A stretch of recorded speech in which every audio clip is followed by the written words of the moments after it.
Yes students, ये एक linear pair of equation का एक एग्जाम्पल है, एक सम है जो आपके लिए बहुत ही काम का है, जो बोर्ड में इसमें से 1 मार्क का क्वेश्चन पूछा ही जाता है। ठीक है, शॉर्ट क्वेश्चन है, सेक्शन ए का क्वेश्चन है। सपोज यहाँ पे दो इक्वेशंस दिए हैं, a1x plus b1y equal to c2, sorry a1x plus b1y equal to c1। दूसरा इक्वेशन दिया है a2x plus b2y equal to c2। ठीक है, दो इक्वेशंस यहाँ पे दिए हुए हैं। अब मान लो कि हम लोग ये इक्वेशंस में अगर डिवीजन करते हैं, जैसे कि a1x यानी कि a1x b1y c1 है, a2x b2y c2 है, दो इक्वेशंस हमको दिए, 1 एंड 2 इक्वेशंस दिए। अगर मान लो कि हम लोग a1 अपॉन a2 और b1 upon b2 and c1 upon c2 का आंसर करते हैं, सपोज मान लो a1 अपॉन a2 करते हैं और b1 अपॉन b2 और c1 अपॉन c2 करते हैं, तीनों का आंसर डिफरेंट आता है। मतलब a1 upon a2 not equal to b, not equal to लिखा है, not equal to b1 upon b2 होता है, not equal to c1 upon c2 होता है। तो मतलब वो लाइंस इंटरसेक्टिंग होगी और यूनिक सॉल्यूशंस आएंगे। समझ में आ रहा है? इसमें यूनिक सॉल्यूशन आएगा, जैसे कि फॉर एग्जांपल, जैसे कि ऐसे इंटरसेक्टिंग लाइन होगी ऐसी। ठीक है, सपोज मान लो मैं इसमें एग्जांपल लेता हूँ, मैं पहले वाले इक्वेशन को बना लेता हूँ, ये a1x b1y और c1 को मैं इक्वेशन बना लेता हूँ, 2x plus 3y equal to 5। क्या होगा? 2x plus 3y equal to 5। यानी कि अगर मैंने इसको पहला इक्वेशन बना दिया है a1x b1y और c1, दूसरा मैं इक्वेशन ले रहा हूँ 3x plus 4y equal to 7 है, 3x plus 4y equal to 7, मतलब a2x plus b2y equal to c2 दिया है।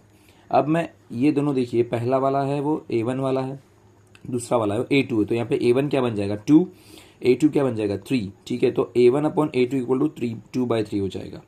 वैसे ही b1 क्या होगा हमारा 3 होगा और b2 क्या हो जाएगा हमारा 4 होगा, तो यहाँ पे b1 upon b2 equal to 3/4 हो रहा है। वैसे ही c1 क्या होगा हमारा 5 और c2 क्या हो जाएगा 7, तो c1/c2 इक्वल टू 5/7 हो जाएगा। ठीक है, तो यहाँ पर ऐसा बन रहा है कि a1 अपॉन a2 यानी कि 2/3, b1 अपॉन b2 यानी कि 3/4 और c1 upon c2 equal to 5/7। देखो किसी में भी इक्वल नहीं हो रहा है, इसीलिए यानी a1 upon a2 not equal to b1 upon b2 not equal to c1 upon c2। अगर ये तीन आंसर अगर डिफरेंट आते हैं तो उसका मतलब है यूनिक सॉल्यूशन होगा, कोई भी एक सॉल्यूशन मिल जाएगा इसमें और लाइंस आर इंटरसेक्टिंग, तो आंसर आएगा यूनिक सॉल्यूशंस और क्या हो जाएगा, आंसर सॉल्व होगा, एक यूनिक सॉल्यूशन मिलेगा और इंटरसेक्टिंग लाइंस होगी। ठीक है, this is the question for the 1 mark और ये ज़्यादातर बोर्ड में पूछा ही जाता है सेक्शन ए में, और ये बहुत काम का सवाल है। अगर हम लोग ये चैप्टर में अगर ये सॉल्यूशन करते हैं तो ऐसे ही क्वेश्चंस में बड़े 3 मार्क्स के क्वेश्चन रहते हैं। इसी चीज़ को मैं अगर फिर से बता रहा हूँ, सपोज मान लो कि अगर हम ऐसा देखने जाते हैं, जैसे कि यहाँ पे a1 अपॉन a2 में वही का वही क्वेश्चन रखा है मैंने। ठीक है, a1x b1y c1 a2x b2y c2। अब देखो मैंने पहला वाला इक्वेशन चेंज नहीं किया है, फर्स्ट वाला जो a1x b1y equal to c1 है तो वो 2x plus 3y equal to 5 ही है। दूसरा भी मैंने वैसे नीचे का रखा है, 4x plus 6y equal to 10 कर दिया है मैंने। जो पहले 7 था उसकी जगह पे क्या कर दिया है 10, और यहाँ पे पहला इक्वेशन अलग था, ये इक्वेशन मैंने चेंज किया है।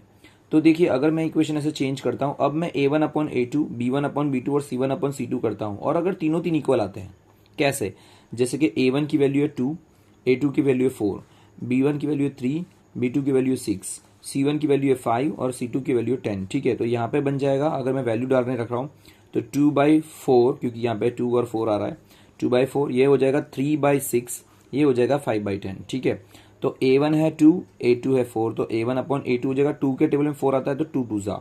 वैसे ही b1 है 3, b2 है 6, तो यहाँ पे होगा 3/6 मतलब 1/2 हो जाएगा। वैसे ही c1 की वैल्यू है 5 और c2 की वैल्यू 10, तो 5/2 करो, 5/10 करोगे तो 1/2 हो जाएगा।